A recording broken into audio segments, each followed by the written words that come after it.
Le marbre de Dadjo, la source thermale de Posotomé,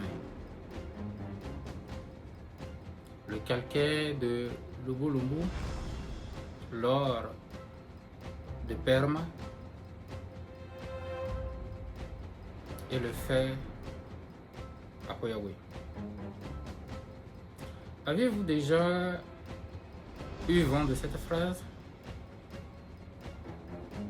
Quand j'étais enfant, c'est à travers cette citation et au travers de la leçon de géographie qu'on nous bourrait le crâne.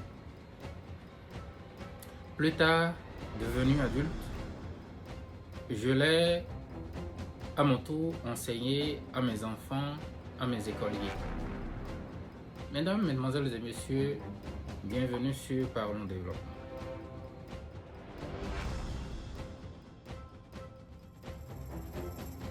Dans les années 90 et 92, l'huile coûtait 60 francs, 110 francs.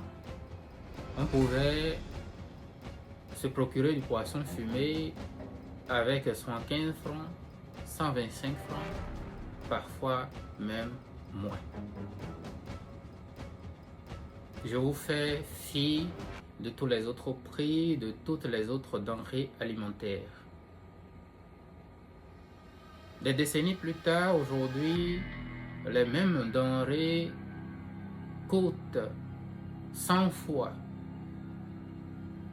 plus cher. Autant, le Bénin a connu d'avancées, de développement. Bien entendu, l'on dira que de 3 millions, voire 5 millions, dans le temps, nous sommes à plus de 14 millions aujourd'hui. Mais dans le même temps, durant toutes les périodes, par tous les temps, les êtres humains sur Terre ont eu à payer des taxes et impôts. Les taxes et impôts n'ont pas diminué. Au contraire, ils ont foisonné, augmenté, avec le nombre grandissant des Béninois et Béninois. Autant, aviez-vous l'impression d'avoir un ressenti dans le panier de la ménagère grâce à ces différentes avancées que nous connaissons? Avez-vous le sentiment que l'or, le marbre, le fer ou encore la source thermale de Posotomé ont un impact positif dans votre vie personnelle, dans votre ménage, dans le panier de la ménagère? Avez-vous ce ressenti? Moi, pas. Bien au contraire, les sacrifices sont demandés aux citoyens, citoyennes, chaque année, chaque an qui passe, chaque jour que Dieu fait. C'est pour cela que vous verrez des Béninois détenir plusieurs actes d'identité selon la couleur et le bon vouloir des différents pouvoirs qui passent à la tête de la gestion du pays. 1960-2024, cela fait plus de 50 ans que le Bénin a eu à céder à son indépendance. Et pourtant, les Béninois et Béninoises, citoyens et citoyennes de la terre de Béanzin, peinent toujours, n'est-ce pas, à tirer leur épingle du jeu, sortir la tête de l'eau, malgré toutes les avancées, malgré toutes les ressources annoncées, malgré les différents pouvoirs qui, de façon successive, passent à la tête de la gestion du bateau Bénin. Indépendance du Bénin, a-t-on dit. Et pourtant, chaque année, malgré la pauvreté, la misère qui végète dans les foyers, dans les ménages, dans les contrées et villages de la terre de Kaba, nous éjettons des millions et des millions pour organiser,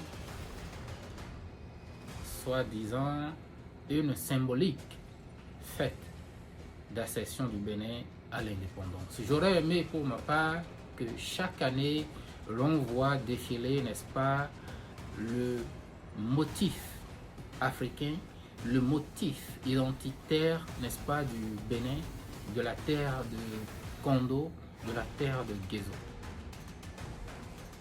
J'aurais aimé que chaque année, par exemple, à l'initiative commune, l'on puisse doter les miséreux, les moins nantis, ceux qui peinent à se sortir d'affaires d'un minimum pour entamer une activité, pour entreprendre quelque chose. Mais en lieu et place, mes chers, nous voyons un parterre d'individus habillés à l'effigie, n'est-ce pas, du colon. Beaucoup de nos ressources injectées pour juste quelques heures, quelques minutes de symbolique. Ne peut-on pas, à l'ère actuelle, revoir les choses, refondre les mentalités pour les mettre à la fréquence de la culture de nos ancêtres, pour les mettre à la bonne fréquence? C'est une question, une interrogation permanente dans ma tête.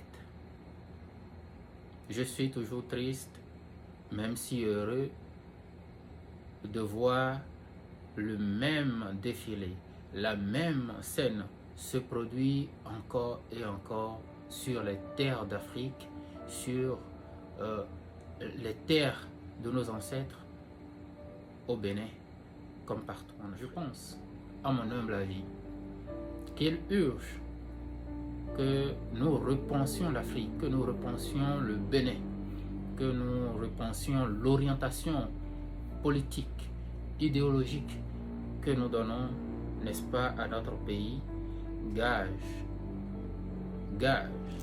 n'est-ce pas, de l'héritage noble que nous laisserons aux générations futures.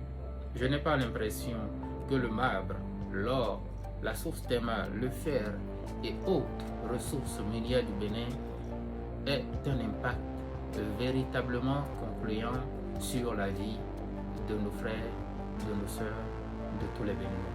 Ce n'est pas l'impression que cela me donne. Je n'ai pas l'impression également que véritablement le Bénin a compris la symbolique de son accession à l'héritage. Bien entendu, je ne dis pas d'omettre le sacrifice de nos anciens, bien au contraire. Mais je dis la façon dont cette symbolique est célébrée, elle est à revoir partout sur les contrées d'Afrique. Partout, et particulièrement dans mon pays, le Bénin. Je pense foncièrement que l'on peut faire œuvre utile en dotant les Béninoises et Béninois propriétaires légitimes de la terre de leurs ancêtres du minimum pour vivre, ou à défaut soulager leur existence, leur vie de tous les jours, ce qui aujourd'hui n'est pas le cas.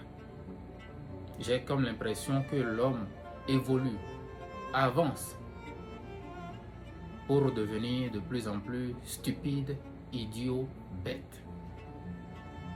Sinon, comment comprendre qu'à l'ère de tous les développements, de toutes les avancées, nous en soyons là avec une jeunesse complètement en perdition, avec un peuple toujours en cri, en désarroi, avec des ajustements structurels qui peinent à prendre?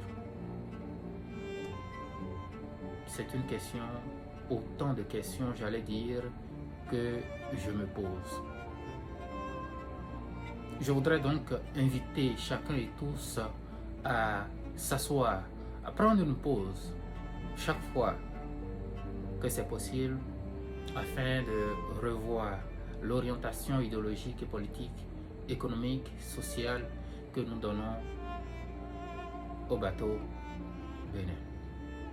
On m'appelle S.Serge Vissin. Je ne fais que penser à haute voix, déployer à travers, n'est-ce pas, cette émission, cette rubrique, les éléments que je trouve pertinents pour l'avancée d'un peuple, pour l'avancée d'un pays, pour l'avancée d'un continent, pour l'avancée de mes contemporains. Merci de m'avoir suivi et à la prochaine.